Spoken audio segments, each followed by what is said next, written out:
What is this? Hold on.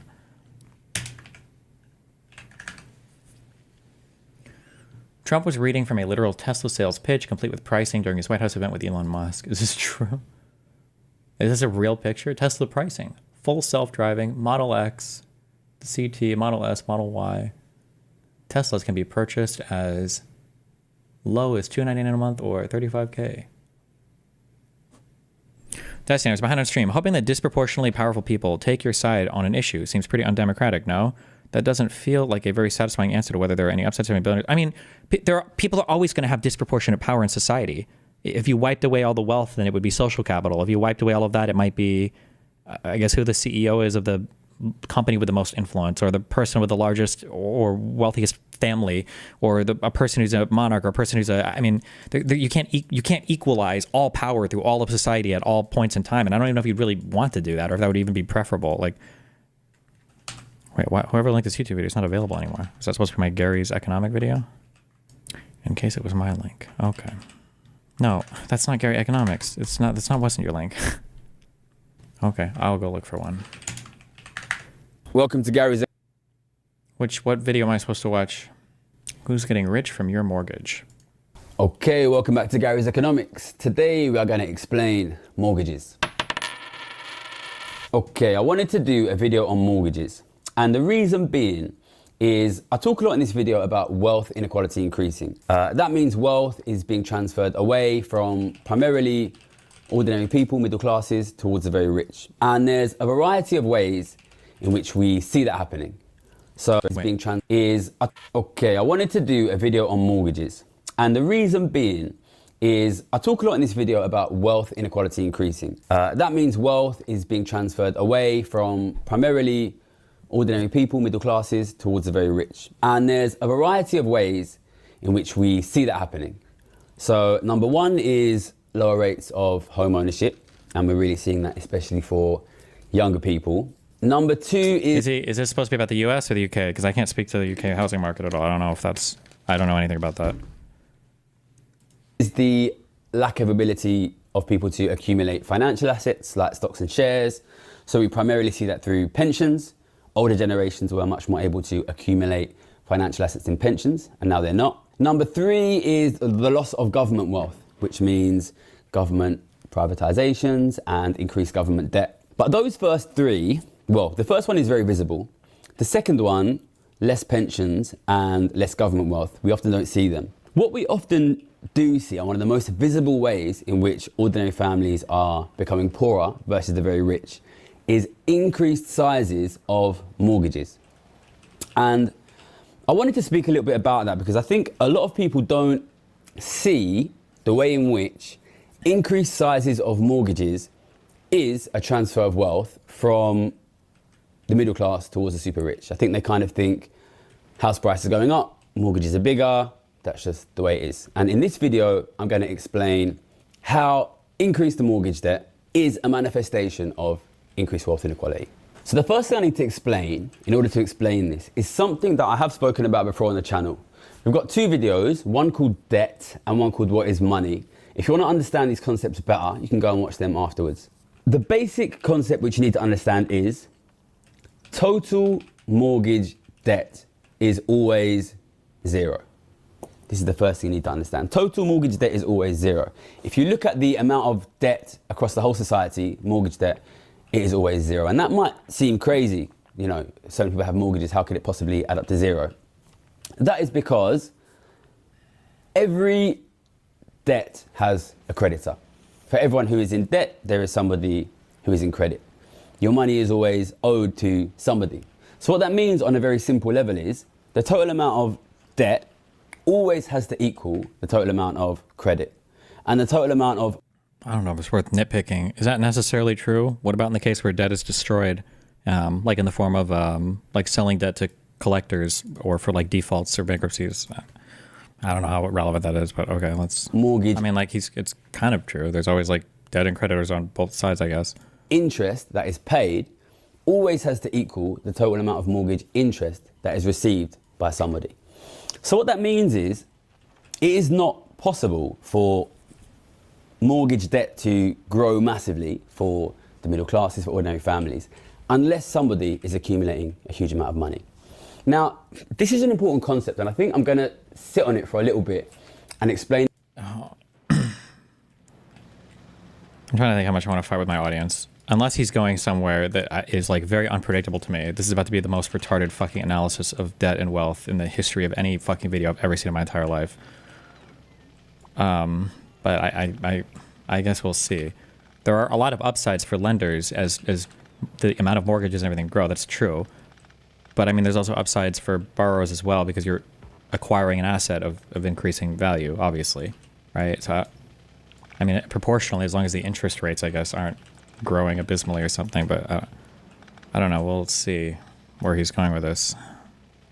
In a little bit more clearly, because I think it's important to understand how debt works and how money works in order to understand how mortgages are working in our society. We live in a debt. If you destroy the debt, then you also destroy the asset the creditor has for owning the debt. It is still a net zero transaction when looking at the total system. Yeah, I mean, like, technically, I guess that's true. Debt-based monetary system. That's true whether you're in the UK, the US, Europe, Australia, anywhere. Our monetary system is a debt-based monetary system. What I mean by that is, all money in our society is created by the making of a loan. So, at the very first instance, money is created by, in this country, the Bank of England, lending money to a commercial bank such as Lloyds, Halifax, Barclays.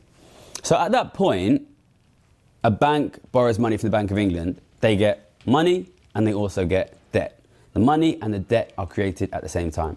And that's important, and it has to work like that because the person who has the money receives the interest. And it is only possible to receive interest if somebody is paying interest. And if somebody is paying interest, that means somebody has debt. Now, all money in our monetary system works like this. It's not obvious that that is happening. And I'll explain why I give an example. So say I borrow £100 from the bank, I've got £100, then I use that £100 to pay Jack for filming this video. Jack then has the £100, but he doesn't have the debt. I've got the debt. So from the perspective of Jack, he just thinks, well, I've got £100, you know, there's no debt against his £100.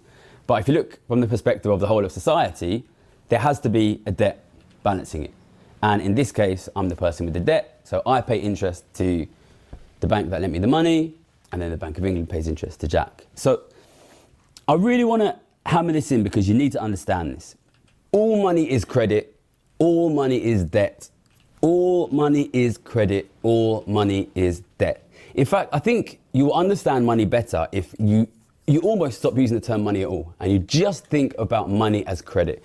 Every form of money is credit. What that means is it is money owed to you by someone and they pay you interest on that money. So if you have money in Barclays Bank, that's credit. Barclays owes you that money. If you have a government bond, that's credit. The government owes you that money.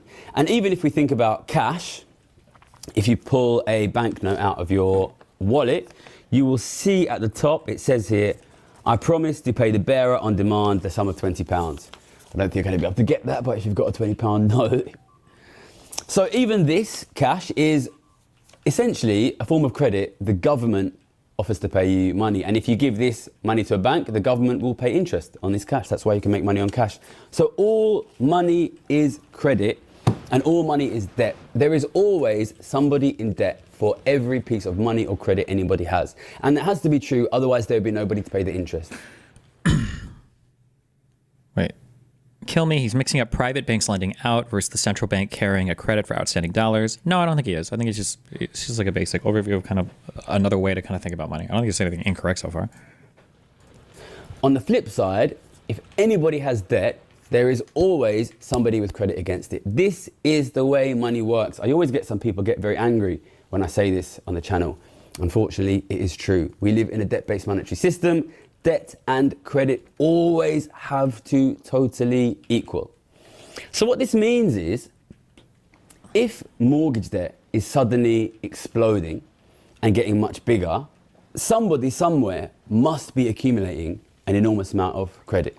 Somebody somewhere must be accumulating an enormous amount of money. And the reverse is also true. If some group somewhere is accumulating an enormous amount of money, somebody must be going into debt. It's the only way it works. These two things have to balance. So if one group in society tries to accumulate money, somebody else has to accumulate debt.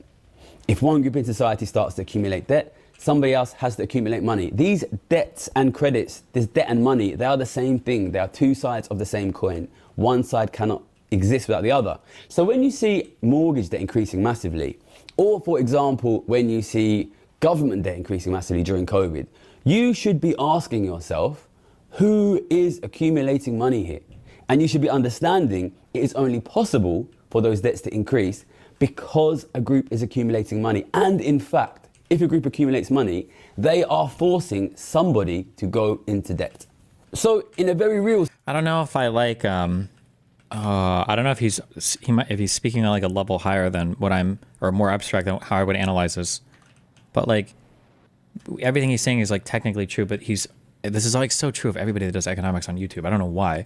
They always only look at one or two parts of a transaction instead of looking at all parts. So if you acquire debt, I don't know if I would say necessarily, I'm either using these terms incorrectly, I'm just like nitpicking, that you're like going into debt.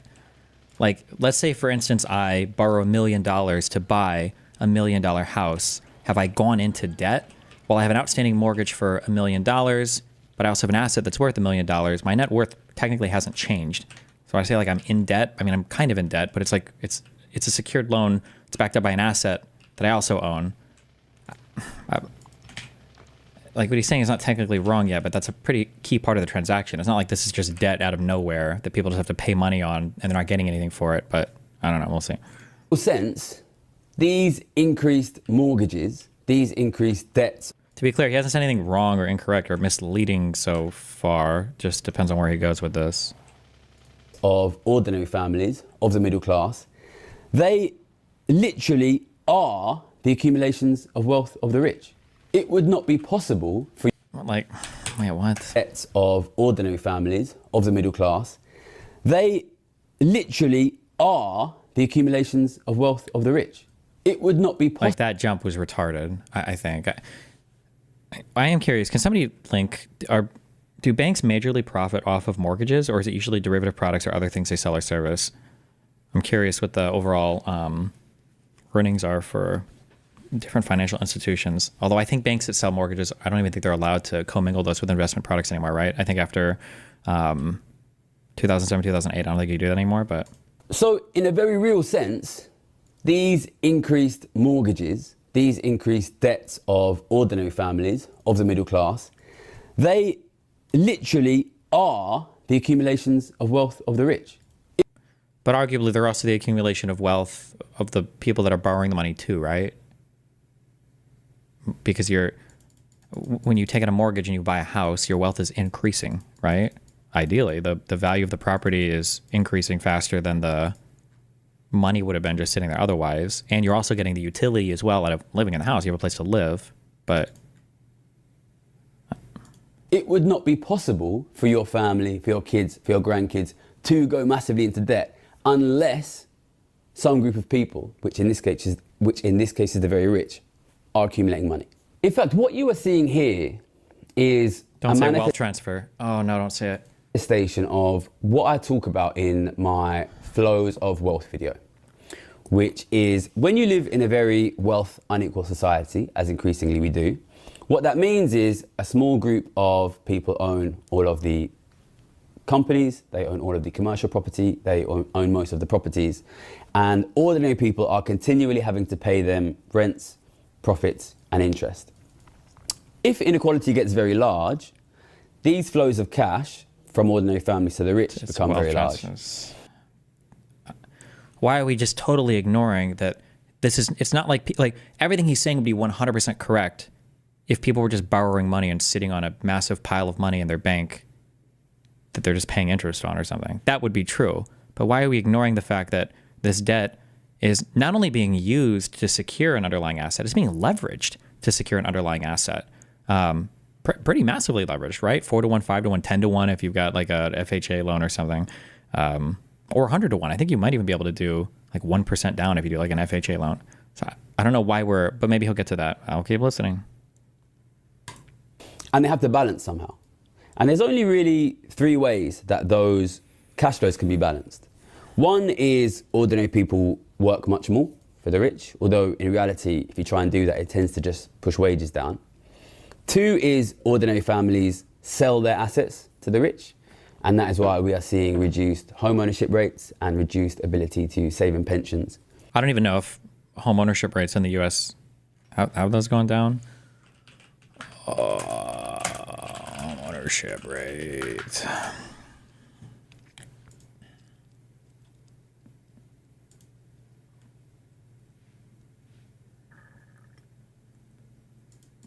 I mean, it's, what the, max? 10-year max. So we had our huge spike in 2000, around here before the big collapse, 2007, 2008. And then it seems like it's been going way up. But like the x-axis on this graph, or the y-axis, is from 63 to 70. So in 1980, it seems like it was 65.5%, and now it's 65.7%. It seems like it hasn't changed that much, but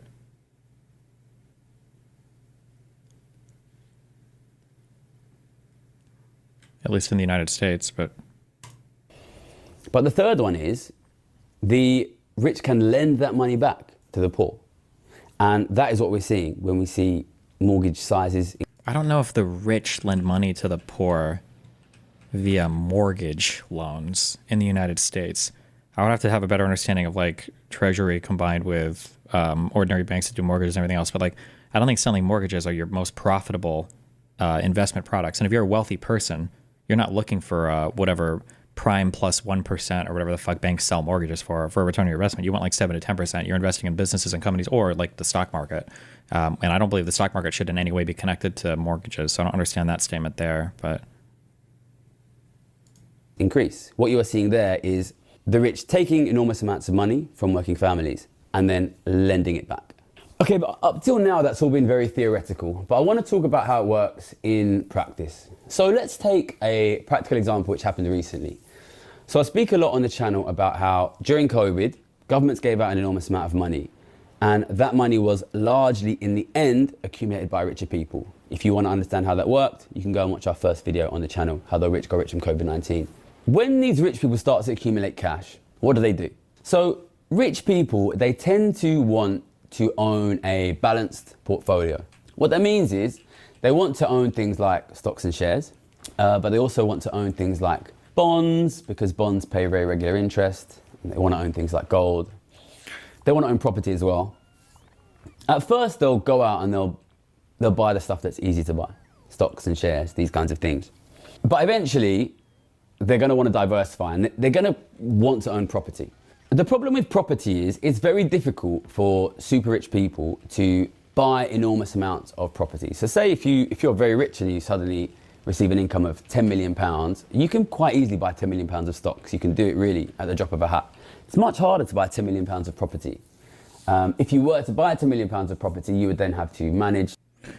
He is just trying to explain extremely detailed concepts in a simple format for the average person to digest. With regards to some topics, going too in-depth can just harm your goals. No, that's not the problem. The problem is he's incorrectly explained. He's missed essential parts of the explanation. There are ways that you can very simply explain things without missing huge parts of what you're explaining. My sus level is like at a 8 out of 10 right now for everything this guy says is probably horseshit or insanely ideologically driven. If you're going to do a creditor debtor analysis without accounting for the underlying asset that the debt is securing, because the type of credit that you, or the type of debt that you incur is meaningfully and massively different from person to person, and whether or not you're getting taken advantage of or fucked versus whether or not it might be a good debt for you to take on is just, it's not a simple analysis, it's wrong. These properties, you'd have to worry about tenants, you have to worry about rent, you have to worry about people's boilers breaking. It's a hassle, basically. So what do rich people do? Well, let me give an example. If I had £500,000 cash and I wanted to buy property, I could go out and spend £500,000, buy a flat in London. £500,000 is kind of roughly what a flat in London costs nowadays. I could rent it to my sister and she could pay me rent every month. Alternatively, I could lend that money to my sister. She could go out and buy the house herself and then she could pay me interest every month. How are these two things different to me? Well, the first thing I want to point out is... Okay, I'm going to give my explanation. I'll see what he says. Hold on. Cash. And I wanted to buy property. I had £500,000 cash. Okay, and I wanted to buy property. Okay. I could go out and spend £500,000, buy a flat in London. £500,000 is kind of roughly what a flat in London costs nowadays. I could rent it to my sister and she could pay me rent. Okay, first key difference. Real estate investments or investing in real estate is a lot different than just buying a house. A lot of people are like, oh yeah, like I'm kind of in real estate, I have a mortgage. What do you mean? That's like saying I'm investing in my car because taxi cab drivers make money driving people in their car, but it's just a car. That's not a revenue generating aspect. You don't have a cash flow from just owning a car. Just because you have a car doesn't mean you can call it a taxi if you're not actually giving rides in it. Okay. But so he talks about buying a flat and then he says renting it to his sister. And it sounds like he's also fronting all of the money for it to his sister as well. So he's loaning her the money too, I think. Every month. Alternatively, to my sister and she could pay me rent every month. All right. Alternatively, I could lend that money to my sister. Okay. The 500K. She could go out and buy the house herself. Okay. And then she could pay me interest every month. Okay. How are these two things different to me? The difference between you buying it, having her living there, and then you collecting rent versus her buying it. I can write the rest of this video. Hold on 1 second. Let's make some guesses. I feel like I know what he's going to say. He's going to say, okay, so in scenario 1, you buy the flat, then you rent it out to the other person. And then in scenario number 2, you lend the person the money. Oh no, fuck, I don't know where he's going to go there because I thought we were doing a landlords is evil bit, but I'm boxing him, maybe not. Number 2 is you lend the person the money, they buy it, you collect interest from their payments. I mean, in the first example, you've literally become a landlord, right? So in example 1, you are a landlord. In example 2, you're just a lender. You are a lender. If you're a landlord, that means that you have, now you have, it's a job. So that means you have to service the loan. There's probably going to be some, wait. Not service the loan, I'm sorry. You have to collect rent payments. You probably have to do some form of upkeep, some form of property upkeep, whatever the local laws are. And then for interest, no, you don't get any interest because it's just yours. You're renting out of them. Okay, so you're collecting rent payments and you're doing some form of property upkeep if you're a landlord. Also, you are in for or invested for some percentage. Are we assuming that he bought it outright, or are we assuming that he bought it with a mortgage initially when he's renting it? For some percentage of the property. And you are, or no, we'll just do that. He said bought outright. Oh, okay. Oh, in that case, then you're in for the total cost of the property. Okay, if you lent the money to the other person and then you bought it, you collect interest from their payments. Okay, so here you're a lender. No real job at all, except you just collect loan payments. No property upkeep. In for the total cost of the, you're still in for the total cost of the property because you're lending them the money, I guess. You're going to make more money if you buy the flat and then you rent it to the person, you're probably going to make a little bit more money on the first one. And then on the second one, if you lend the money personally, your interest rate that you have to charge that person is going to be so fucking low. This is just stupid. Why would you ever do number 2? It's hard to even imagine lending somebody money for a mortgage when bank interest rates are going to be so much more competitive than anything else you could ever fucking charge realistically to a person. Okay, hold on. So on this first one, making money on rent. And then on the second one, you're making money on interest payments. Oh, and you're also making money, we'll say capital appreciation on underlying asset, I guess, as well. Okay, I guess. All right, we'll go with these two. We'll see what happens. All right.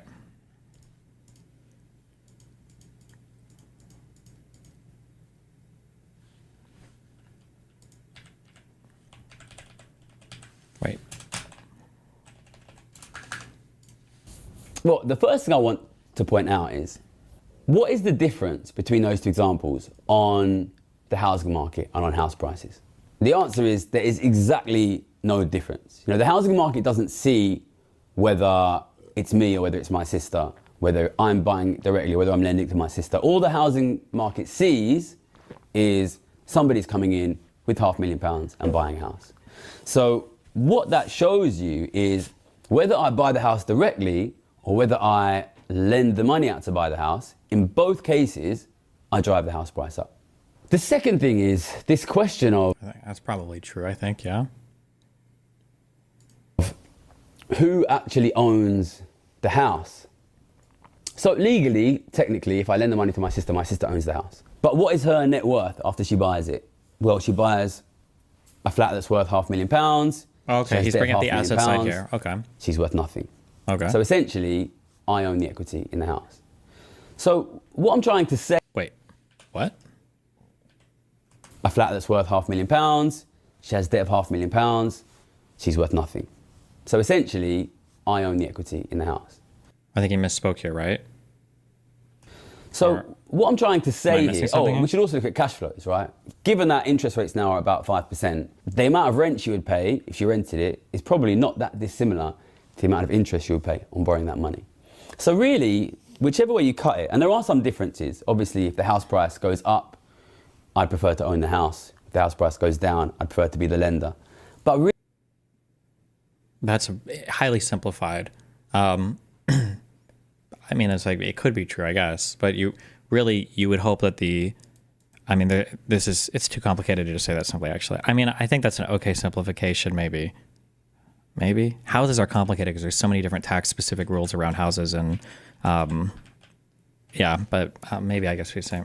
Really, the point I'm trying to make here is lending money for mortgages is essentially a way for the rich to buy houses via the middle class and not have to worry about the house price movements and not have to worry about managements.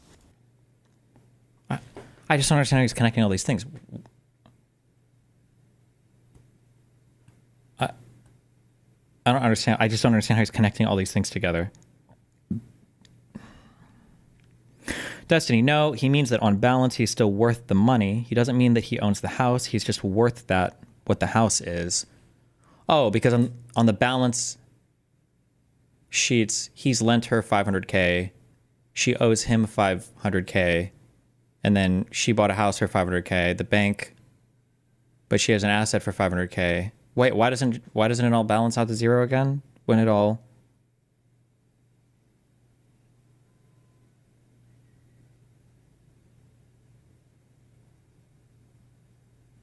Because it's his initial money anyway, right? He's coming into the equation with $500,000 that nobody else has at the moment, right? So he should have a plus $500K by the end of all this transaction because it's his money regardless. He's the one lending, right? You own most of the equity? Well, yeah, because he's the one bringing all the capital. Of course. What do you mean? It's all his money, no? If he lends her money and then she buys a house, he has the quote unquote equity in the house, but he's the one who brought all the equity initially. It's all his money, right? Mortgage lending and the accumulation of credit by the rich is the way in which rich people buy houses. And if you...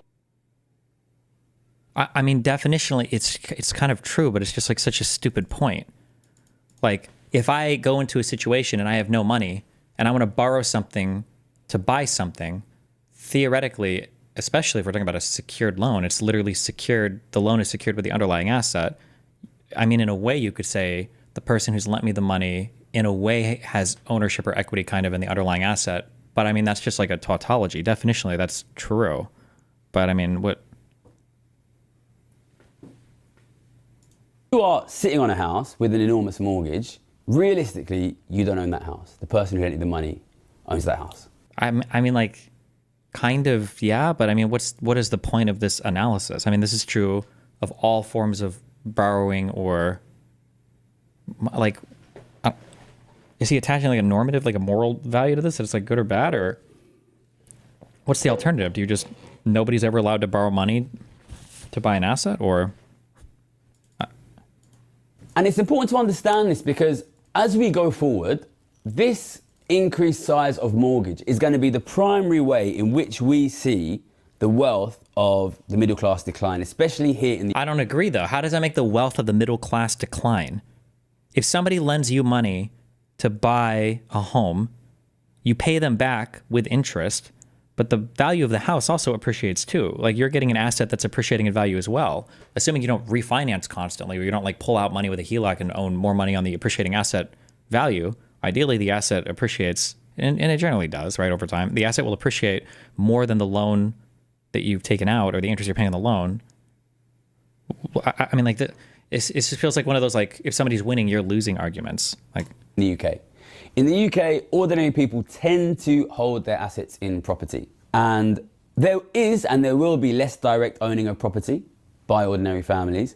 But what you will see increasingly is the government need to keep people owning property politically. The rich have this enormous amount of cash, which is driving house prices up. The way that the government can square that circle is to encourage rich people to lend that money. And that money gets borrowed eventually by ordinary people. do rich people, is that how it works in the UK? Do people go over, or are there a lot of like private from individual loans for houses and stuff, or? And I think this gets disguised somewhat by the fact that this lending tends to go through the banking system. And I think a lot of people assume that when mortgages go up, what that means is the bank is accumulating credit. The point he's making is that what you can or can't do without capital up front, and the pressure that creates on the people without the capital, yeah, that's why you borrow money. Not everybody has infinite money, so you borrow money. Is that... Gary says inequality is bad. Bigger mortgages means a bigger loan. Loan is on the wealth side of the rich people's balance sheet. Thus, bigger mortgage means higher wealth inequality. Okay, so what is the solution there? Do you ban all forms of loans? Or is nobody allowed to borrow money ever again for anything? But remember what I said at the beginning of this video, that credit and debt always equals in society. So we can go and we can look at any individual and we can say, how much credit do you have? How much money do you have? Versus how much debt do you have? And we can take the credit and the money, we can subtract off the debt, and we can work out your total money position. And we can do that to any individual in society, any company in society. When we add it up, we know it's going to work out to zero. If you look at the banks do have an enormous amount of credit because anyone who has a mortgage owes money to the bank. But the bank has also an enormous amount of debt. And if you look at it, you'll find that the debts of banks, which is money they owe to depositors, money they owe to lenders such as bondholders of the banks, these debts in most cases are pretty much the same as the total amount of credit. So borrow more regardless of interest and just pay out more money to the companies fucking you. What are you talking about? Money, there should be multiple organizations or lenders to choose from that should be competing on low interest rates. You don't typically pay huge interest rates in the United States for mortgages. I can't speak to the UK, by the way. Everything I say is only for the US. I don't know how it works in the UK. Maybe in the UK you get fucked by mortgage lenders or whatever, but... They lend out. What this means is banks are essentially middlemen. They borrow money from the rich, they lend money to mortgages, and the mortgage interest goes from you, the mortgager, to the bank, to the rich. These people are essentially just middlemen in between. So you need to understand this, because governments will see the only way to keep ordinary people in houses is to encourage high levels of lending, high levels of mortgages, to do things like reduce the checks on mortgage eligibility, to encourage things like longer term mortgages, to encourage things like multi-generational mortgages. And this is exactly the transfer. My mortgage rate is almost 7%. Yeah, but I don't think the majority of that is because you're getting fucked by the financial institution. I think the majority of that has to do with the money supply that's made available by the Federal Reserve and the fact that like lending to big banks and everything by the US government is at a high interest rate. It's not like Wells Fargo or US Bank or whatever other fucking banks in the US are just suddenly making a fuck ton of money off your mortgage interest. Of wealth from the middle class to the rich. You are getting further and further into debt. The rich are getting further and further into credit. Well, you're not really getting further and further into debt though, right? Because you have an underlying asset, no? They are owning your house via your mortgage, and they are driving you into poverty. Yeah, I should be clear. I'm not saying don't take a mortgage. I'm not saying don't buy a house. Ordinary people, especially ordinary young people, are put in a situation where you either have to pay rent to the rich or you have to pay interest to the rich. There's no way of getting out of that unless your parents are rich and they can let you live in their house. You can't really escape this system. Over time, house prices tend to go up, which means that financially you probably are better off borrowing as opposed to renting. But what this means is your kids will have larger and larger and larger mortgages. They'll have larger and larger amounts of debt. You know, it's already normal for an ordinary person to have £500,000 of debt. I believe you think of Gary as the Peter Zeihan of wealth inequality, then you basically have all his takes all correct. He believes inequality causes all problems. I don't like how people obsessed over Peter Zeihan and the demographics thing, but I've never heard Peter say anything wrong or stupid in any video ever. I don't think I've ever heard him give a take. I'm like, ooh, that's like kind of dumb.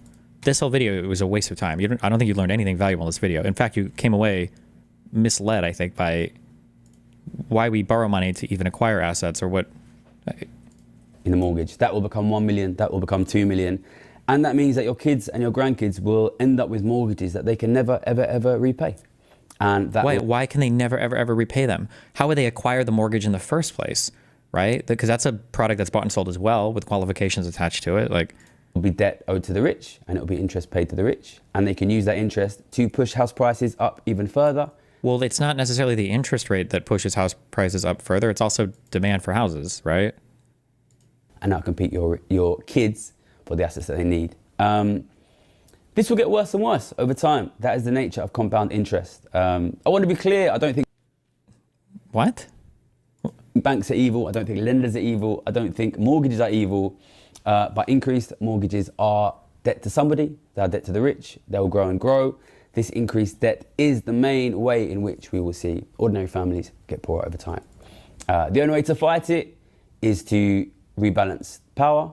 It's to increase tax on the rich. It's to decrease taxes on ordinary families. Watch this video on compound interest? Oh, God. That's what we campaign for on this channel. Please support us. Tell your friends. Tell your mum. Good luck. Okay, this is fucking retarded. Why aren't we all getting rich from compound interest? Is this what it is?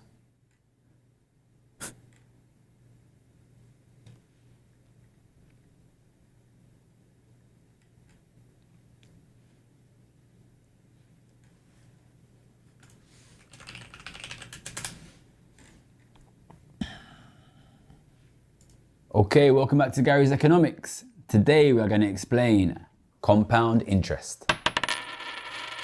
Okay, so compound interest is a very popular topic on social media, especially the financial influencer space. Famously, Albert Einstein is said to have called compound interest the most powerful force in the universe. He probably didn't really say that. What else are we misunderstanding about compound interest? Okay, we should probably start with a very clear explanation of what compound interest is, why it's so popular and why it's a big deal, why Albert Einstein allegedly thought it was so important. So the big thing about compound interest is that it grows in what mathematicians would call an exponential fashion. And we're going to show you how that works very quickly in a very simple explanation. So let's assume you have a really good investment and you're able to make 10% a year, which is a very high rate of return. Let's say you start with £1,000. In your first year, you will get given £100 in interest, let's say, puts you to 1,100. But in the next year, since you not only get 10% on your initial 1,000, but also this 100, you end up seeing your 1,100 go up by not just 100, but £110, which is of course more, which means you end up with 1,210. And this process increases each time. So next time, this goes up by 110 plus another 11. So you're going 121.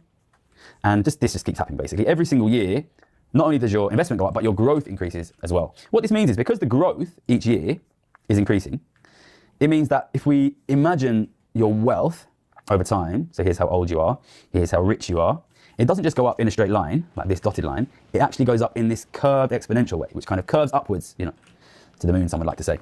And this is the reason why compound interest is so appealing. It gives the sense that if we just save enough year after year, we'll grow more and more and more, and our wealth will shoot upwards towards the moon. And this is the reason why compound interest is so popular, basically. And it's super, super attractive and it's super compelling. And this is why a lot of financial influencers will say, save your money year after year, build up your compounding interest. We can all see our savings go to the moon and we can all be spectacularly rich. That is the power of compound interest. And behind this is an idea about society and an idea about the economy, which is basically true. So why is it that you can make these kind of growing returns year after year? What is happening in theory in the economy that allows these exponential, rapidly growing returns?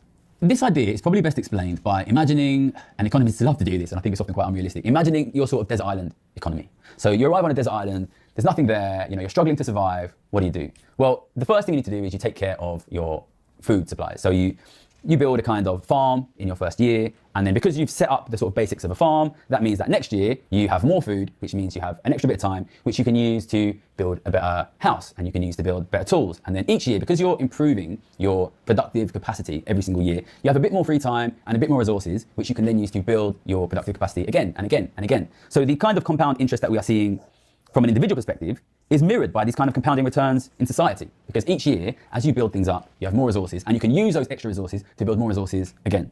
And that is why the compound interest that we see as individuals when we save can also be mirrored in ideas such as economic growth. Because each year you have more resources. If you put those extra resources in as well, you can grow even faster each successive year. And these ideas about compound interest, they're really, really appealing to a certain kind of person. And to be honest, I am that certain kind of person, this kind of numbersy, shopkeepery person that likes this idea. If I work hard every year, if I save a bit every year, I can get more and then the growth will grow and then the growth will grow on top of that. And eventually, if I just work hard every year and save every year, I'll get rich and in the long run, I'll be rich. It's a super compelling and it's a super appealing idea. There's only one problem with the idea. It doesn't work. And what I'm going to explain in this video is why it doesn't really work for individuals and why it doesn't really work for society. So I think you should be able to see relatively quickly that it doesn't work for individuals by simply comparing the story of compound interest with the reality of economic life in our society. So you see this graph that I drew for you of compound interest just going up and up and up to the moon. It gives this kind of implication that as long as you save every year, as long as you wait long enough, you'll get richer and richer and richer and richer, and by the end you'll be a millionaire. The big question I have is, I think probably the big tell that this doesn't really work like this. If it's so easy to become a millionaire, why is such a small minority of people actually millionaires? Is it because they're lazy? Is it because... You need to talk to this dude. He has literally worked with this stuff. No, he has not. If he's done any kind of education or whatever, it's on some weird Marxist shit. There's no shot this guy has any published work or he's just grifting on YouTube. This is like super stupid. I just feel like I'm listening to like a lefty talking about economics. Why is such a small minority of people actually millionaires? Is it because they're lazy? Is it because they're not saving? Is it because they're spending too much money? Or is the reality a little bit more complicated than that? So the big reason why this idea of continually compounding returns doesn't work is because it ignores what economists would call the life cycle nature of savings. So most people only work for a period of their lives. Most people increasingly nowadays study up until they're 21 and they hope to retire when they're sort of 60, 65. And they work for this 45-year period. This means that you can't do this saving and compounding for your whole life. You have two periods, one at the beginning and one at the end, where you're not working. And during those periods where you're not working, what is happening to your compounding? Well, essentially, it's working in reverse.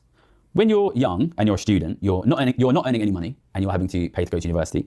And when you are old and you're retired, you're also not earning any money and you increasingly have...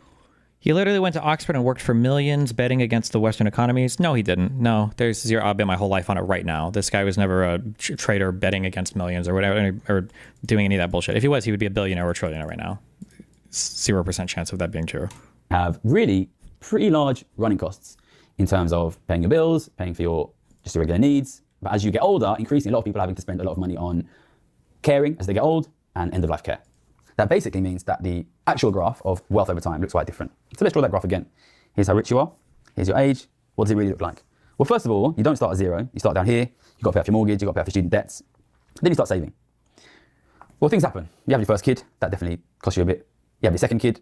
Now you're making a bit more because you're old. Now you retire. Well, what happens when you retire? Suddenly you start needing this money to get you through your retirement. You start to get sick. You need a carer. You need to be in a home. I don't even understand. This doesn't even make sense. Like, there are so many assumptions baked into this that are not even necessarily correct. Like the fact that he wants this function to be decreasing here might not even make sense, right? Like it could be the case that you start saving money and you've got your interest rate. Let's say that you save the money and you literally just saved and you died at 65, or let's say that you continued working until you were 80. You worked until you died. Okay, so this is the amount of money that you, in an ideal world, you save and you compound interest and all that bullshit, right? But let's say instead at 85, let's say that you stop working, you stop contributing. It doesn't have to go down at that point, right? You could theoretically have enough saved that even though the interest is allowing it to increase, it just doesn't increase as quickly. Like this is also a possible trajectory, or this is a possible trajectory, or this is a possible trajectory. Why would we assume, unless this is only supposed to be the rate of change, but that I don't think would make sense either, because it seems like he's talking about drops in absolute wealth here. This is fucking stupid. You start needing this money to get through your retirement. You start to get sick, you need a carer, you need to be in a home, and by the time you die, most people are back. You don't have to, like depending on how much money you have saved, you never have to touch your principal as a retiree. It just depends on how much money you have saved. But this isn't a function of compound interest or interest at all. It's a function of like, what are your average life expenses past the point of retirement, and then how much of a nest egg do you have, and like, I'm getting triggered. This is going to be triggering for me. On zero. And this is what happened to my grandparents. They all owned property when they were alive. They'd all basically lost all of that wealth by the time they died. Because while you might have thought you were saving up and going to the moon, what most people are actually doing is just saving up enough to survive their retirements. So if I look at... That could be the case. You don't save enough. That's possible. That might even be the ordinary thing, but that has nothing to do with interest or compound interest or anything else. That you just didn't have a big enough nest egg when you retired. But this has nothing to do with interest or anything at all. Like it's... my family, and I think this is very common for British families or families overseas, all of my grandparents actually were able to own property at some point in time. But because they incurred so many costs in their later life, paying for their retirement, paying for their end-of-life care, they basically ended up dying with nothing. So what does it have to do with compound interest or anything? Like what? Like what? What you think you are seeing as compound growth is actually really just what we would call as economists life cycle saving. And you, as a family, are not really accumulating anything over time. And the second reason why it doesn't really work for individuals is quite simply, increasingly, for a big chunk, maybe even a majority of workers, there quite simply is almost nothing left over after paying your regular cost of living. As rent, energy and food get more expensive and wages don't keep up, more and more people are ending up in a situation where basically they have nothing left to save. And this is a double problem, right? Because how is Destiny not understanding the point of this video? It's not that hard. There's some percentage I'll never be able to communicate with. I'm sorry. The point of this video is that he's saying that the cost of living or the ability to work enough and save enough are problems in society, which might be true. That arguably that is true. But then he's also dazzling you with a bunch of economic terms and finance stuff that has no fucking connection whatsoever to what the fuck he's talking about. And then he's trying to pretend that he's connecting these two things together. It's like somebody saying housing is unaffordable right now in the United States. Let me explain quantum field theory and the 13 dimensions of fucking subatomic particles or whatever. Like, what? These things don't connect whatsoever. Compound interest or saving over your life has nothing to do with the increased costs of healthcare when you're, getting older, or other expenses you might incur, or like this. It's just, these things are not connected at all. He's just taking like a basic thing from finance and then he's like turning it on its head to pretend that it's explaining some greater economic or finance truth, but it's not. More and more people are ending up in a situation where basically they have nothing left to save. And this is a double problem, right? Because firstly, if you can't save anything, you can't get these compounding interests. And secondly, once you understand the previous point about life cycle saving, you realize that you need this accumulated compound interest that you've accumulated over the course of your life to pay for your retirement. So what we have as a situation now, many working people can't afford to accumulate these compound interests at all because they can't save. And that means that their retirements are increasingly completely unfunded, which is a big problem.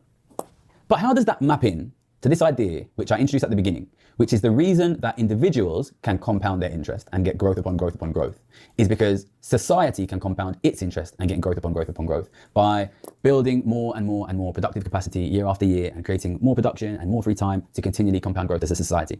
If societies can grow in a compounding way forever, why can't individuals grow in a compounding way forever? And once again, we can realize this difference between the theory and the reality by basically looking at what's happening in real life, which is just like in the individual case, the theory tells us compound interest can make us all rich over time. And yet in reality, very, very few people. Like nobody says that. That's not true. Nobody says that compound interest will make you rich over time. That's not a true thing. It's just that if you start saving early and you save, compound interest gives you more money than you otherwise would if you aren't saving consistently or reinvesting your earnings from your savings. That's all compound interest is. Compound interest is not a magical fucking key to becoming super rich. Nobody says this. This is like if you deposit $10 a year into a savings account, you'll get compound interest, but nobody says it's going to make you rich. It's just Also, for a guy who supposedly is a master fucking trader and economist, he has very few facts or figures that he's ever throwing up here. Why not link at least even a fucking news article showing or demonstrating some of the numbers he's talking about? Whatever they become even millionaires, never mind billionaires. The theory tells us that economic growth can compound forever in an economy and a society. We can make increasingly richer economies, and yet we increasingly live in economies which struggle to get even 1% economic growth. Why is that? And the reason for this is basically live in economies which struggle in an economy and a society. We can make increasingly richer economies, and yet we increasingly live in economies which struggle to get even 1% economic growth. Why is that? And the reason. Wait, what year is this video? Aren't most economies still growing at the like expected like 2 to 4% per year? Most industrial economies, or not industrialized modern economies isn't that people keep waiting for the slowdown, but I don't think it's happened yet. Or has it? Or maybe Europe is fucked. I don't know how fucked Europe was after the pandemic and everything. Average GDP growth per country, Europe. Maybe Europe has finally hit its fucking cap. Germany, GDP growth rate. Does the St. Louis Fed keep track of other country stuff? This has been pretty stagnant for Germany.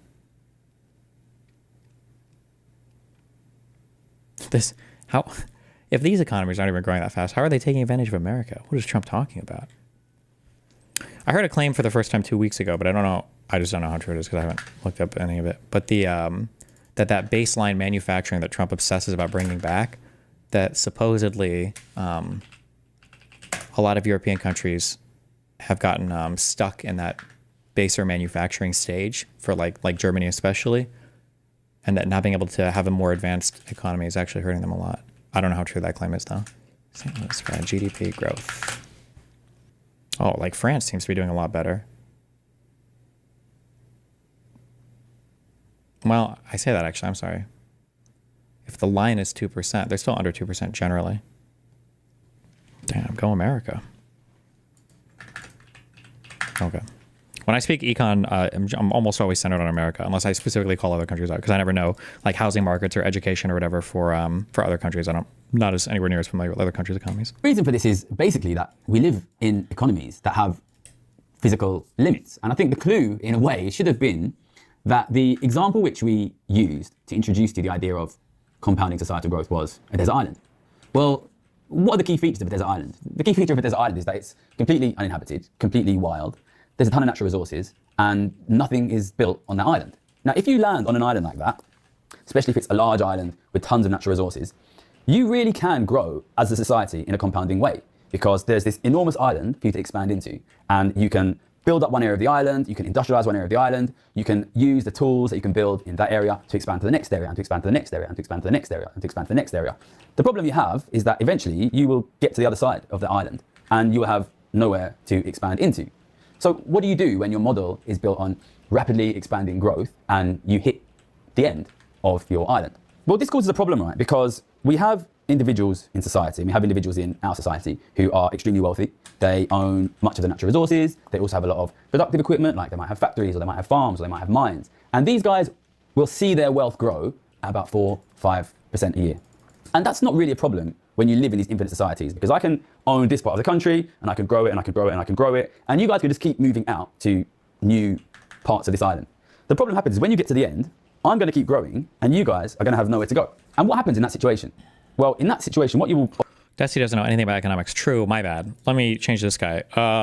All forms of wealth in the economy are just billionaires stealing your money, and that's why every single thing in your life is sad. And when your PP can't get hard, it's because the billionaires stole the money from you. There you go. Am I an econ master now? Often see is the economic growth of the whole society will fall significantly. Just like now I'm talking to you from the UK, which is a very old economy. It's a very industrialized economy. It industrialized a long time ago. Pretty much all of the island is owned. Pretty much all of the island is used. There's not really anywhere in Great Britain where you can go and live off of the land because all of the land is owned and used. And that means it's not super easy and super obvious to grow because you have this question of where do you grow to, where do you grow into? That means that the growth of the country has dropped down to only 1% now. And yet growth of the wealth of the rich is still around about 5% kind of level. And this is the key difference, which I really want you to understand. Economic growth in the UK is 1%. Compound interest is promoted as the way for working class people to build wealth. Not sure why @Destiny is dismissing it. You're fucking retarded. I can help working poor people if you have questions. I can't help you if you're fucking retarded. I never said that compound interest doesn't help you build wealth. I've never said it in my entire life, and I've never dismissed compound interest. What does that even mean, to dismiss compound interest? I've just said that nobody has sold compound interest as this key to becoming rich and wealthy. Compound interest is just one tool that exists, or it's one fact of investing that helps you grow wealth through your lifetime. But ultimately, how wealthy you're going to be in retirement is a function of how much you work and how much you save. I mean, like, I've never heard anybody say anything different. I guess if there might be some like self-help guru dipshit who's like, oh, compound interest will make you ultra rich. Just deposit $1 a month in your bank account and you'll be the wealthiest man in the world. You'll instantly be a millionaire. That might be the case somewhere. I've never heard that before, but I don't usually listen to retards talk about finance. But if you listen to people like this, then maybe you have heard that before. I don't know. Even in bigger countries like the US, it's 3% where they have more growth. The rich are growing their wealth at 5%. This is a lot bigger. 5% is a lot more. So if the rich are growing at 5%, the economies are growing at 3% or maybe even 1%, where is this wealth coming from? Because I think it's very tempting when we look at growing wealth of individuals to think, well, this individual is a very productive individual. He's creating more productive things for our society. He's helping our society grow. But I don't think that actually maps onto the real lived situation of being a wealthy person. So I am a moderately wealthy person. I'm not a billionaire. I'm not Elon Musk, but I'm rich enough that I can live off of my passive income, which basically means I can live off the income of the wealth that I own. And when I made that wealth, which is in my sort of early to mid 20s, I had a lot of choices about what investments I was going to make. And at that point, I realized that not all investments are about creating new productive capital, creating new productive machinery. You have an alternative option as well, which is you can buy existing investments or you can lend money to other people, put other people into. What does that even mean? Buy existing investments? Isn't that just an investment? What? All investments are about creating new productive capital, creating new productive machinery. You have an alternative option as well, which is you can buy existing investments or you can lend money to other people. I mean, lending money to other people is a form of investment. Generally, if somebody's borrowing the money, it's because they want to do something with it that's more valuable than just having the money sit there, no? What? People into debt, essentially. And I made a variety of investments. I did invest into productive companies that were trying to make productive stuff. And I also invested into just buying a lot of existing assets. I bought stocks, I bought property, I bought gold. I did a bit of both things. Like this is like the key idea that, I don't know, somebody said a master's at Oxford? I don't believe it. He either lied about it, I just don't believe anything. I don't believe it. This doesn't, what he's saying here doesn't make sense. That's like a retard statement on finance. I shouldn't be so mean because if this guy ever listens to my shit, he's going to hate me. But and I also invested into just buying a lot of existing assets. Like, I did invest into productive companies. He's using the word productive, what, like a normie? What does he think productive means? Productive isn't like a thing that makes a thing, or like there's actual economics definitions for productivity, for and there's actual definitions. There's like capital, like stuff that's meant to be invested to generate revenue, to provide a return of investment for the person providing the money. Like buying, if you're buying or if you're investing in stocks, like definitionally you're doing capital investment. So I don't know what he's saying. Like, oh, I stopped investing in productive things and I just bought stocks. That statement that's a retard statement. Unless, I'll qualify, unless in the UK, you guys have a totally different vernacular for referring to all of these things. Maybe in the UK, maybe it's completely different. Machinery. This guy doesn't talk like somebody who's... All investments are about creating new productive capital, creating new productive machinery. Like, I don't even know what that means. All investments are about creating new productive capital. Is that necessarily true? Or is every single investment into capital? Maybe of some sort, I guess. But you have an alternative option as well. But then he says, you have an alternative to investing in capital, and that's buying stocks and stuff? I mean, how are investments in companies not at times investment in capital? What do you think companies do with the money? Like... Which is, you can... You are being pedantic as fuck. I'm not being pedantic. He's just wrong. That doesn't make any sense. Like if I were to say, I don't believe in slavery, I don't think you should enslave people ever. But you can enslave Chinese people, but just no other people. And you're like, well, hold on, aren't Chinese people people? Oh, come on, you're gonna be pedantic now? No, it's not pedantic. It's these statements are financially illiterate, economically illiterate. I was gonna make. And at that point, I realized that not all investments are about creating new productive capital. And I know what he's doing now because now I'm not being as charitable and I understand the bullshit grift here. When he says not all investments are about productive investments, he's trying to make this argument that you have some investments that truly grow the economy, these are like morally good things and they make the economy more productive. Then you have evil investments that just somehow magically, spookily generate more wealth and money for you, but they don't actually help the economy. They just give you more money. Like that's the thing he's doing here. Creating new productive machinery. You have an alternative option as well, which is you can buy existing investments or you can lend money to other people, put other people into debt essentially. And even what he just said there, lend money to other people meaning put people into debt. Why would you phrase it that way? Why not give a person the opportunity to do something that they don't have the current capital for? What do you think providing capital to a business is? Is putting the business in debt? I mean, it kind of is, but the idea is that they can deploy the capital in a more efficient way that you can, and they can make more money than you're going to make on the interest of it. That's the whole point of debt and credit, right? Like, variety of investments. I did invest into productive companies that were trying to make productive stuff, and I also invested into just buying a lot of existing assets. I bought stocks, I bought property, I bought gold. I did a bit of both things. Now, because I made that money in the early 2010s, when it was a very weak economy, most of the productive investments that I invested in basically failed. And they failed because essentially there was a very weak consumer. I invested in some restaurant chains and things like this, and there were no customers, so these things failed. But the investments I made were I simply bought existing assets, bought existing stocks, bought existing properties, bought existing gold. These... Why? Also, again, I don't know if it's a difference. Is gold considered an asset? I thought gold was a commodity, or is a commodity a type of asset? Well, I don't know why you would even like stack these things against each other. Why would you talk about like stocks and why would you talk about stocks and gold and everything in the same thing? I don't know why you would even. Commodities are a type of asset. Yeah, that's true. But I don't know why he's like putting all these things in the same class. Like he's like, I invested in some individual restaurants that failed because they didn't have any customers. Okay. What am I supposed to take from that? Find a better restaurant. What do you mean? Like restaurant chains and things like this, and there were no customers, so these things failed. But the investments I made were I simply bought existing assets, bought existing stocks, bought existing properties, bought existing gold. These investments all did really, really well. And I think the reason why is because if you're investing individually in a restaurant, you're not, if you're investing individually in a restaurant, you're taking like an active role there in investing money. Like you have to have some kind of knowledge or expertise about the particular market you're getting involved in. But this is why the owner of a thing like this is going to make more money than just a person investing in it, right? Because you're taking a bigger risk, and it's like a job almost. Like if you would have invested in a restaurant that did really well, you would have made more money than your investments in the broad market, probably. But I mean, it's higher volatility, which is why there's higher return, and it requires more specialization, knowledge, and all this as well, right? Like it's called material participation. A thing that happened to me, where I made a lot of money and I tried to grow the economy and basically failed, and discovered that what works is buying existing assets, shows you exactly the problem with compounding interest. Like buying existing assets is better than investing in the economy. What does that mean? Did he build the restaurant himself? When he talked about the restaurant that he invested in, what did he go there brick by brick and put it together, or did he just invest in an already existing restaurant? Did he open his own restaurant? Did he buy the construction company and the material to build the stuff? Was there already built? Like what? Oh, kill me.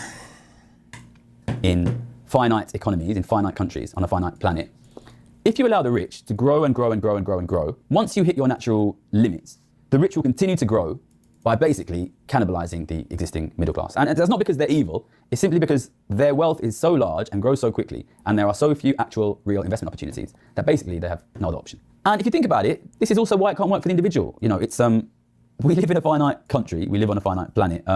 There's only so much you can grow by expanding and expanding and expanding. Eventually you reach your limits. And once you reach those limits, what used to be a kind of everybody wins game, where we expand, we grow, becomes a competition for the existing resources. The rich will bid up the natural resources. They will increasingly buy and own the natural resources. They will increasingly monopolize important societal resources, like not just like farmland, but also we're obviously seeing the rich monopolizing things like ownership of social media, ownership of physical media, ownership of productive machinery, things like this. And over time, they will simply squeeze the middle class out. And you kind of reach this, I suppose what some people call late stage capitalism, where we've already expanded a lot. There's not a lot of obvious space to expand into. Everything is owned. And suddenly it starts to be a competition for who's going to own the existing resources. And that is a problem, because if you reach that point and you have a small amount of people who are extraordinarily rich, it will be very easy for them to outcompete the weaker players for those existing resources. And that is what we're basically seeing now. We are seeing the very rich growing their wealth at 5%, while the economy grows at just 1%. And the way that is happening is essentially the rich are eating your cake. The rich are taking your assets. And this is why the assets that you own will not be owned by your kids, will not be owned by your grandkids. It's why your kids and grandkids will probably own nothing and be extremely poor and probably quite unhappy. This is what happens when you allow compound interest. The rich eventually eat the middle class.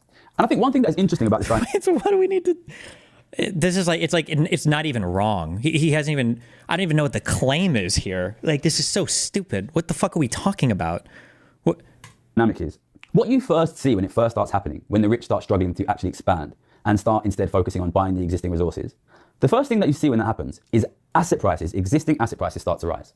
For most people, the most visible asset price is housing, so they will see the house price rise. But it won't just be house price, you also see land prices going up, stock prices going up, the gold price going up, even things like classic cars and classic art. All of these asset prices will rise. And what you are seeing there is kind of the dispossession of the middle class and the driving of the middle class into poverty. But because these middle class people own assets, they very often see those asset prices rising and think, this is good, we're getting rich. And really what I want to do in this video is ring the alarm bell and say, when you see those asset prices rising, that is not you getting rich. That is your class, your group of people, ordinary families, losing your assets. And it is your kids and your grandkids being driven into poverty. I'm always reminded when I see ordinary people happy about house price rises of a Bible story. I'm trying to get more Bible stories into these videos. There's a story in the Old Testament about two sons called Esau and Jacob. Esau's the eldest son, so he's the person who should inherit the land of the father according to the rules at the time. He's a big strong guy, likes to go hunting, but he's a bit stupid. He goes out hunting one day, he gets lost, he comes back late, he's starving hungry, and his younger brother Jacob says to him, listen, I can see you're hungry, I'll give you this little bowl of food that I've made if you give me your inheritance. And the older son says, well, I'm not going to get my inheritance for another 40, 50 years, like, fuck that, that's a long time away. I'm hungry, yeah, give me the food. And the end result is that Esau... Wait, so I'm sorry, I was just reading this part of this fucking thesis, oh my God. What is this, am I going to... Trying to get more Bible stories into these videos.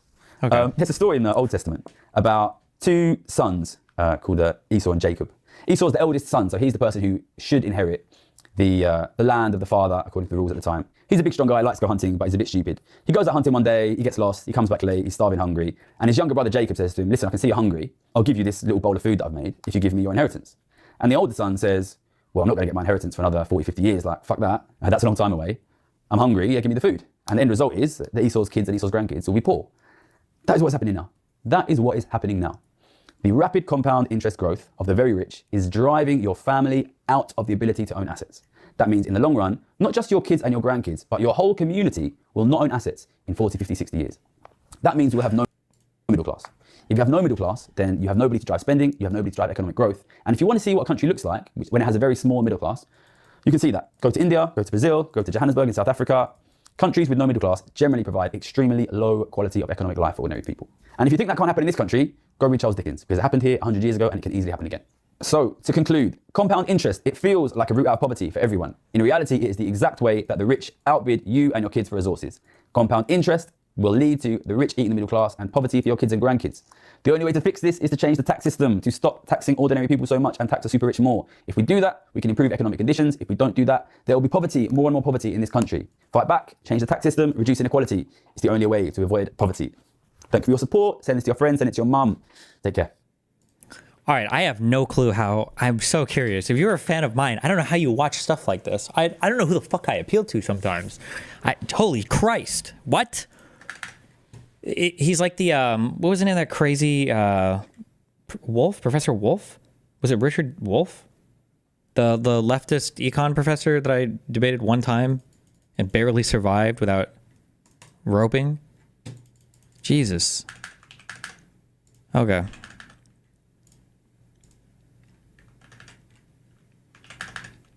The lesson to this is compound interest is evil, I guess, and it causes wealth inequality. Be careful.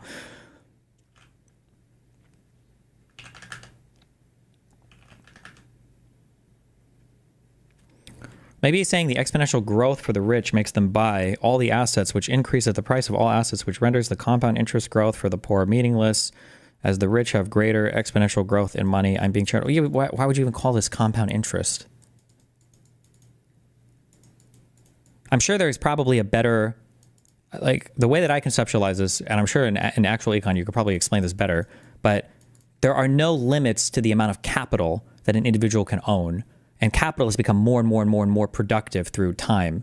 So the ownership of capital seems to confer huge advantages to the person that owns that capital. So you have to find ways to collect taxes from those people more. So for instance, if you could take a person who cuts down trees and this person could be a bad tree cutter and they would earn $24,000 a year. And then you could take somebody who's the biggest, buffest, strongest tree cutter in the fucking world. They're the best one. And instead of earning $24,000 a year, maybe that guy earns like $80,000 a year, but that's it. Or you could take a dude and give him $1 million and he could invest in $1 million worth of companies and make some amount of money. Or you could give him 100 million or $1 billion and he could invest in, his profits would just go up, up, up, up, up. Like the capital has become more and more productive, I think, such that if you own capital, you're making more and more money on it, right? Like owning one car manufacturing plant probably confers a greater advantage than owning like a sewing loom shop or something than it did in the past. And individuals, capital can highly concentrate to a few individuals who earn more and more as a result. And there's like no cap to that because it's not like you have to do anything to deploy your capital effectively and earn money from it. I don't know what the fuck any of this has to do with fucking compound interest though. It's the most retarded coupling of that concept. It's just a basic finance math concept to anything that's stated in this video. It's just, dude, I'm just permanent. Fuck, dude. I can't handle this. I'll answer your question, but do you not think wealth inequality has increased between the upper middle class? Yes, it has. It's not because of compound interest, though. That's so stupid. It's such a simplistically retarded way of looking at things. It's like asking like some guy doing a video like 30 minutes on how like twirling your mustache makes you more evil, and that's the reason why the planet is, you know, having a bad time with global warming. And then somebody's like, well, don't you think that like global warming has gotten worse? It's like, yes, there's no connection there between those two statements.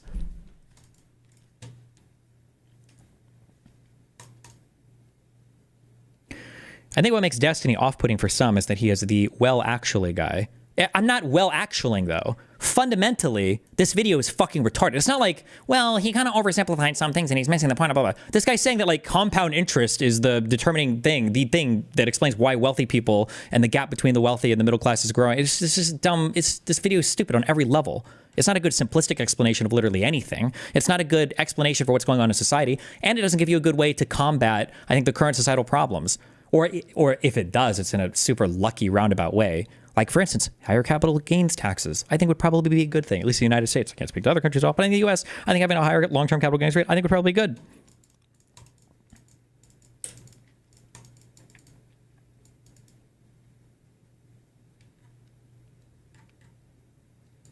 Literally not the point he's making. The point he's making is that rich people and whatever bad, and then here's one concept that I dug out of my year one finance book, and I'm going to twist this into the craziest fucking thing ever to make it sound like I'm giving you some astute analysis based on my background that I've completely fucking fabricated to convince you that I have some insightful take on econ.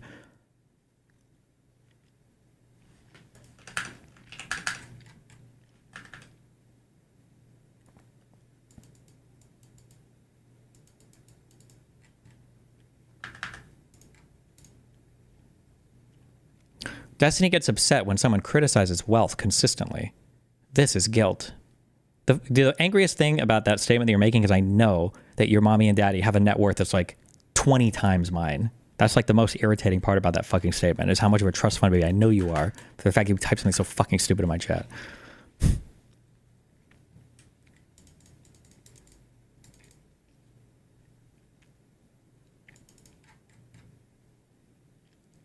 Any thoughts on the consumption tax? Econoboy has been talking about it lately. Nope. Is it something more than just an increase in the sales tax, or what else?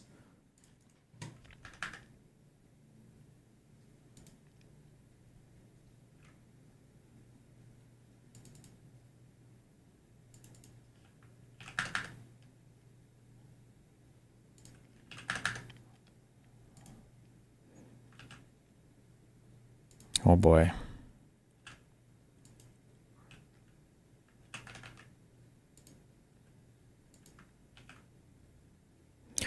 Apparently a bunch of his coworkers at Citibank called him out on what he said. Basically, he was never that good of a trader, but he said, yeah, there's an FT article on it, but I don't need to go into his background and shred it or whatever. Just what he's saying on his face is stupid enough that...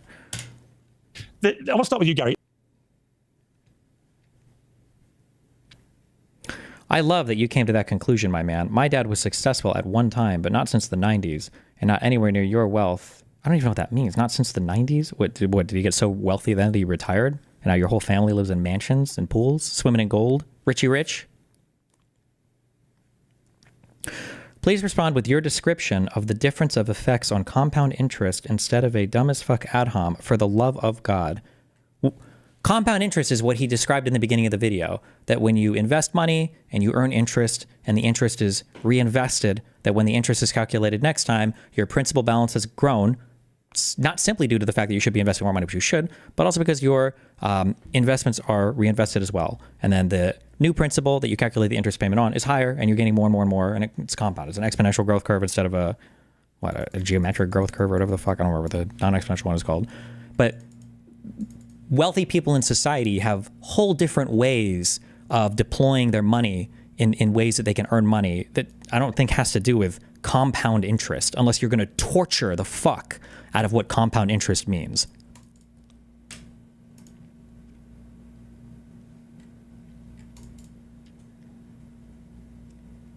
At Destiny, the difference of pressures.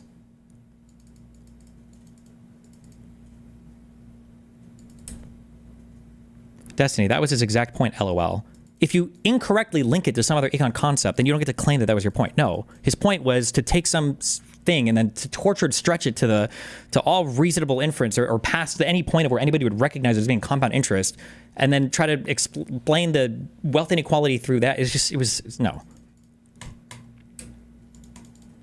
The point he's making is that people who say that compound interest will easily make the middle class rich are retarded. Yeah, but nobody says that. That compound interest is just a reality of investing, and it's a good thing to keep in mind, I guess, as you invest. But it's the mathematical consequence of reinvesting dividends or having capital appreciation in an account that pays interest. It's not like a goal. My goal is compound interest. Compound interest is just a result of what happens when you continually invest money and save money for retirement. What?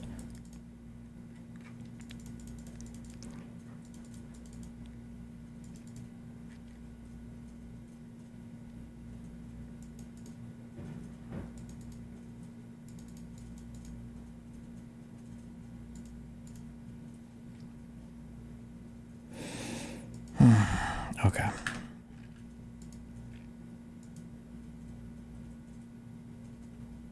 Oh no, wait, really? Uh-oh, hold on. Okay, I'll do one hit piece video on him for 1 minute. Hold on, just because this sounds really funny. And I speak Japanese really well, and I speak Spanish pretty well, and I speak Italian. You replicated in later life with language acquisition. Yeah, If only we could all relax in, such productive ways, huh? yeah. Well, I'm not sure it's the most mentally healthy space to be in, but it works for me. And I speak Japanese really well, and I speak Spanish pretty well, and I speak Italian and French, Portuguese. Okay, I've done German, I've done Arabic, I've done a bit Chinese. That shows you the situation of my mental health. Probably the number of languages that I've been it's getting studying. really bad now. Yeah. Ci sarà un'edizione in italiano? Yeah, the Italian edition is coming out in April this year. I'm hoping they'll bring me over to do some interviews, but I'm definitely going to Japan. Dicami in italiano però, eh? In italiano? Sì, dicami. Non so italiano recentemente. Tutti i dettagli necessari per questo bellissimo libro. I'm looking forward to the Italian one. But I don't know. It did really well in Spain, actually. And I went for... What did this guy say? He spoke 10 languages, 15 languages? Get me the fuck out of here, bro. Get this. He's a fucking... fuck me, dude. I'm good. I'm good on this. Whatever this guy is. Spanish. But I will watch him debate Ruben so I can actually off myself on stream. Somebody said, no Bannerino. I don't know why you said no Bannerino. I would never ban you for this question, but I will ban you for saying no Bannerino. I'm just kidding. How do you deal with the need for year-over-year growth in finite markets? I have no idea. I think that's a question that economists have been asking for a long time because they figure that at some point, I don't know how true this is. You're in abstract levels of macro econ that my brain is even remotely considered because I don't have the background to do it. But my understanding is that the economy runs on this blanket assumption of 3% year-over-year growth, and that at some point that's going to slow down. And if you have a capitalist investing economy where everybody's capital is looking for some sort of return on investment, and that growth isn't happening, that something really bad will happen. But that's an issue I think that economists have been having for a long time, but that investment opportunity hasn't disappeared completely yet. I don't know what will happen when it does. I have no idea. I don't know if capitalism demands it. I don't know if there's a lump of labor fallacy there where, well, maybe we can ultimately continue to grow productively by investing in new technologies always. I don't know. I don't know the answer to that. I think that's a big economist question that I don't know if... His qualifications are legit, but he's great. I don't think his qualifications are legit. Apparently that FT article says that 8 of his coworkers came out and said that he lied about him being the most profitable trader. That was fucking bullshit. And I read that the thesis on his paper, chapter 1, he talks about, it was the first 3 paragraphs of chapter 1 or the intro, whatever. He's saying that the reason why he made so much money is because he bet that wealth inequality were going to keep interest rates low after 2007, 2008. And that was how he made all his money. Unless there's a more sophisticated investment strategy in there. Wow. Interest rates from the U.S. Federal Reserve are going to be low after one of the largest crashes in the history of all financial markets? Holy fuck, is this guy an actual psychic future teller? How could he possibly have known? Is he reading the tea leaves? Is he from Harry Potter? My God, what an ingenious fucking assumption. Good for you.